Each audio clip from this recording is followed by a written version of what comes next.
நலம் மிகு சிந்தையீர் வணக்கம். மகாகவி பாரதி பாடியது போல, வானகமே இளவையிலே மறுச்செறிவே என்று இயற்கையோடு சற்று நேரம் செலவிடுகின்ற போது, இந்த மெல்லிய காற்று நம்முடைய மேனியை தொடுகின்ற பொழுது, இந்த மரங்களின் பச்சை நிறம் பல வகையாக நம்முடைய கண்களிலே ஒளி சேர்க்கும் போது, அந்திமயங்குகின்ற அருமையான பொழுதில் இந்த குளத்தின் நீர்த்துளிகள் தாங்கிய காற்று, மெல்ல மறைகின்ற கதிர்,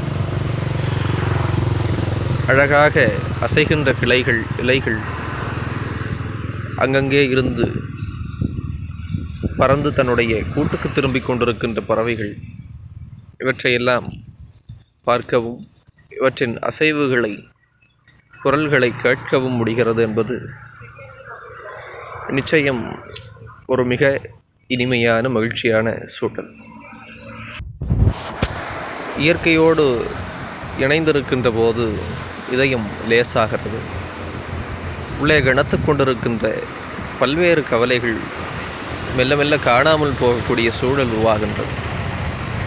நம்முடைய முன்னோர்கள் முழுக்க தங்கள் வாழ்க்கையை இயற்கையோடு இணைத்து இசைத்து அமைத்து கொண்டவர்கள். இன்றைக்கு நாம் பார்க்கிற இந்த இயற்கை காட்சிகள் நமக்கு அவர்கள் விட்டு சென்ற மிச்சம் மட்டுமே. நாளைய நம்முடைய தலைமுறை இதுபோன்ற இன்பங்களை எல்லாம் அனுபவிப்பதற்குரியவாறு நாம் இவற்றையெல்லாம் பேணி பாதுகாத்து அவர்களுக்கு விட்டு செல்ல வேண்டிய கடமை நமக்கு இருக்கிறது. நீங்கள் எல்லாம் காட்சிப்படைதானோ காணல் நீரோ என்றெல்லாம் அந்த மகாகவி பாடிவிட்டு போனான். நம்முடைய கண்களுக்கே இவை காட்சிப்படையாகிவிட்டால் நாளை பிழையாக பார்க்கக்கூட ஒரு காட்சி இல்லாத சூழல் ஏற்படும்.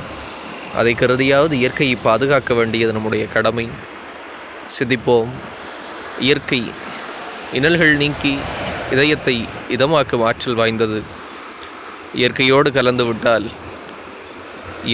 கலந்து விட்டால் இதயம் இலகுவாவது மட்டுமல்ல, இனிமையாக மாறிவிடும். அதன் பிறகு எந்த துன்பமும் நம்மை எதுவும் செய்யாது. இயற்கையோடு வாழ்வோம். இயற்கையை நேசித்து வாழ்க வளமுடன்.